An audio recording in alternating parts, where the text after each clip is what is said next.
guys, it's time we take a look at the builds that can take down enemies in style. Headshots in Cyberpunk 2.0 are really good and you can one-shot almost any enemy even on the hard difficulty. So this is the new Shinobi BladeRunner build that specializes in every type of blade damage, has a ton of ways to remain stealthy, and even gives you choices like silenced pistols and snipers.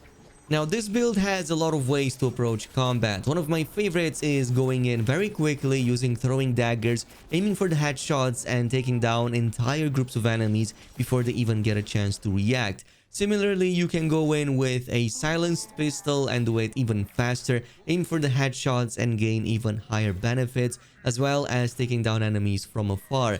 Or if you want a more hands-on kind of approach, you can just use the katana. There's a very big change to a very good katana in 2.0 that makes it extremely fast, very devastating, and it lets you just slash, dice, and slice enemies like pieces of ham.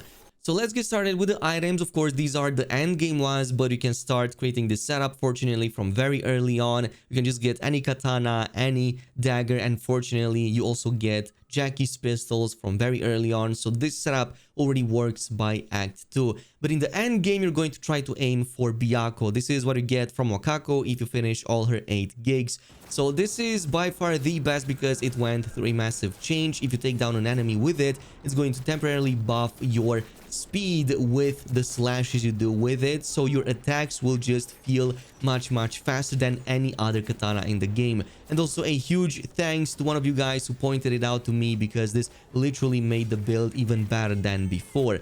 We of course are also going to use some of these throwing daggers. Now I had the blue fang from before. I'm pretty sure that you're going to find this in the same location. This is pretty okay. You're just going to want to look for any type of knife that has a massive headshot damage multiplier. I think that 150% is going to be the maximum. This one also gives you some extra bleeding chance and also has some extra poison chance. However, we're going to apply poison anyway from the cool skill line in just a bit.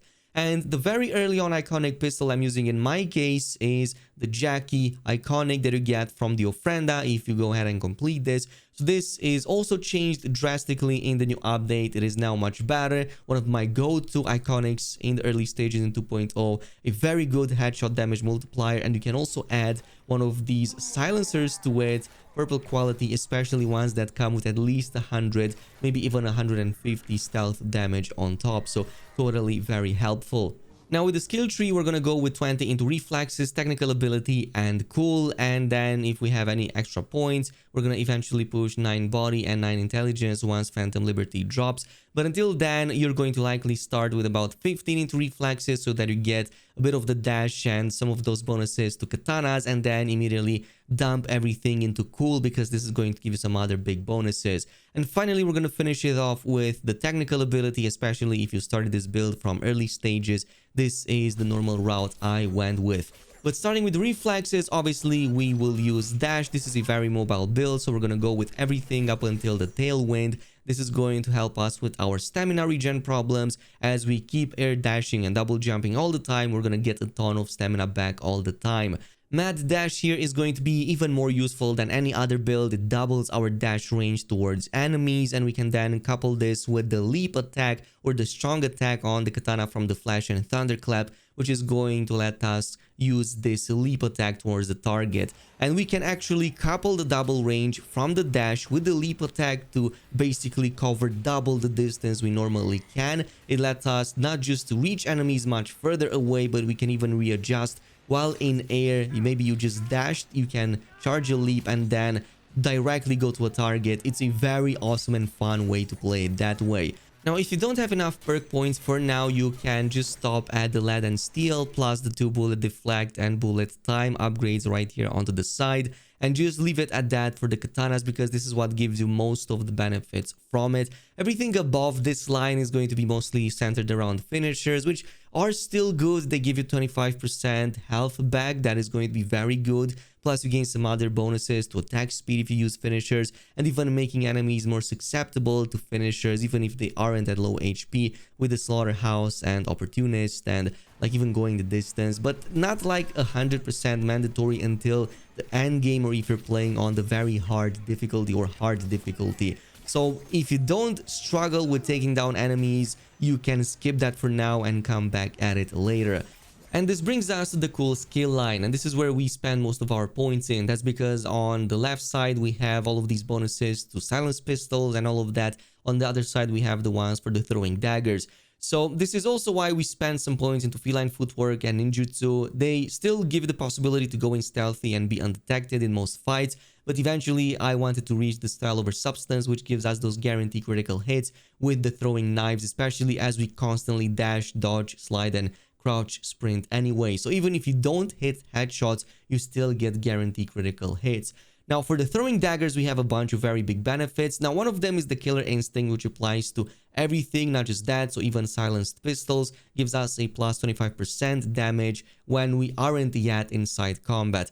And this actually synergizes extremely well with the Headhunter perk right here, the second last at 55, which lets all of these kinds of bonuses to persist for 3 more seconds after entering combat. So this, as well as any other similar kind of bonus, will persist for 3 more seconds after we just entered combat.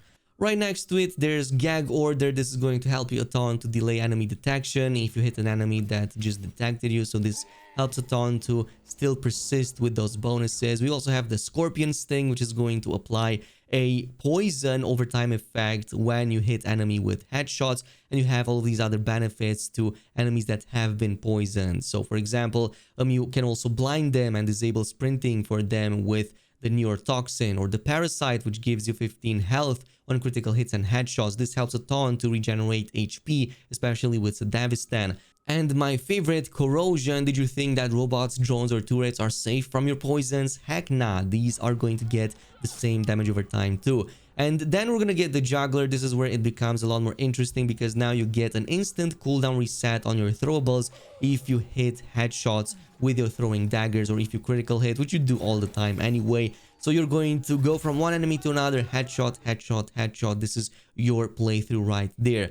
You can also go with some of these finishers, however, not like super needed, but the finisher also activates the Juggler. So if you maybe missed the headshots and didn't fully take down the enemy, you can follow up with a Juggler and gain the sleight of hand for some extra crit damage after that. You can even synergize this with your katana. So if you hit, for example, a max stack with one in the head, as you retrieve the knife, you also gain a 200% bonus damage to your melee attack, so you can deal more damage with the katana, which is going to be really nice. Now onto the left side, we don't really care about the focus mechanic, even though that is nice to have, especially if you go with sniper rifles. It kind of slows down time and just postpones the stamina that you use for shooting. However, we do need it mostly for the extra headshot and weak spot damage, with both focus and especially the Deadeye giving us some. So Deadeye, as we have at least 85% stamina, when you aim, it's automatically going to trigger Deadeye, and also gives us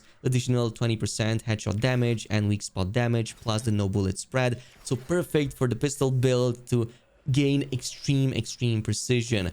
Plus, eventually, the Nerves of Tungsten Steel is going to guarantee these crits. At least, well, headshots, they are going to be guaranteed critical hits, and also they will increase the damage as distance increases. And even you can pair this with a long shot and basically get no penalty. You gain full damage regardless of the distance from the enemy. Plus, everything here can help a bit more with stamina, reload speed, so definitely go ahead and pick these off. Last but not least, we of course also go with the technical ability. It helps us quite a bit, so along the way we don't just need that extra cyber capacity from the Renaissance Punk. We also want the ambidextrous, so that we can add the very important cyberware that buffs our throwables. Also the extended warranty, so that our cyberware effects last for longer. So this includes Davistan and Berserk we're gonna use, and also the Edge Runner. This is going to give us a nice Fury state, as we have a chance increase for that about 5%, so extra damage, extra crits, and that's going to stack on everything we already have on top.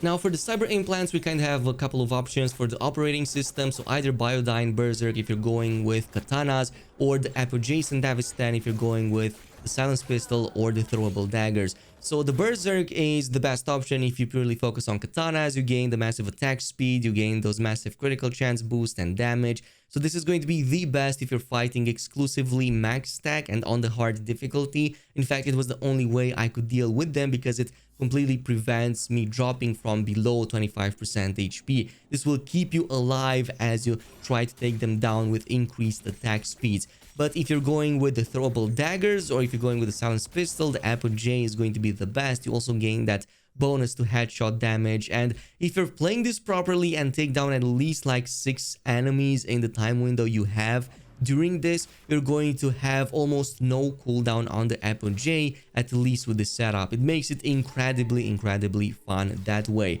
Now, to further buff that reduction, you're going to use either the Newton module, or if you finished all Regina Jones gigs in Cyberpunk, you're going to also get the Axolotl, which is going to reduce the cooldown instantly on all cyberware by even more than 125, so about like 8 to 10%. Yeah, I just didn't get it yet on this save file. I'm not gonna go over all of them, but you're also going to want to pick the Danced Marrow for the extra melee damage in the skeleton system. We're gonna go with the Stabber in the nervous system as we need the higher critical chance. This is going to apply both to blades, so that includes katanas, but also your throwing daggers. And there's another one that does something similar to it in the hands category, the Handle Wrap. This is going to buff your throwable daggers critical chance by 23%, which is really great. And of course, the micro rotors right here in the circulatory system, some extra attack speed, and you can even combine this with the Black Mamba. I really like this setup right here. So because we can apply poison to targets anyway with our throwing daggers, this can increase our damage by 18% against the poisoned enemies. So let's say, for example, you're fighting a max stack. It's really hard to take down. You take a dagger, aim it at the head. This is going to instantly poison it. Then you're going to pull out your katana. You're going to gain a 200% extra damage from a paid forward from the cool skill line. And finally, this extra 16% extra damage because it is already poisoned. So you are going to take it down much easier. Plus, if you've taken down an enemy before this, you will also have an insane attack speed on it to make it completely decimate that target. So yeah, if you're having any trouble with any build or any particular enemy in 2.0, this is probably going to be the best and most accessible build of all the builds I've tested so far, and maybe even better than the David Martinez build, because yeah, the throwable daggers and the headshots are just so strong in the new update, even on the hard difficulty, which almost all of the footage you're seeing has been filmed on, if not all of it. But that's basically it. In terms of downsides, can't even think of any. Maybe if you're having trouble and you don't have the Sandevistan or the Berserk active, you can just run away, disengage, heal up, and then jump back in a few more seconds, and then take down even like the max stack. You're not gonna have much problem on the hard difficulty with this and the proper setup. But that is pretty much it. Let me know down below if you're running any variant of this, or if you're running with any other item in this build that I've skipped. In the meantime, totally check out some of the other builds I covered. We have this really cool Lucy 2.0 Netrunner build that also incorporates its own way of doing melee with the monowire, or check out the initial David Martinez 2.0 build with the double hammer. Definitely some really solid options, and I'll see you in the next video.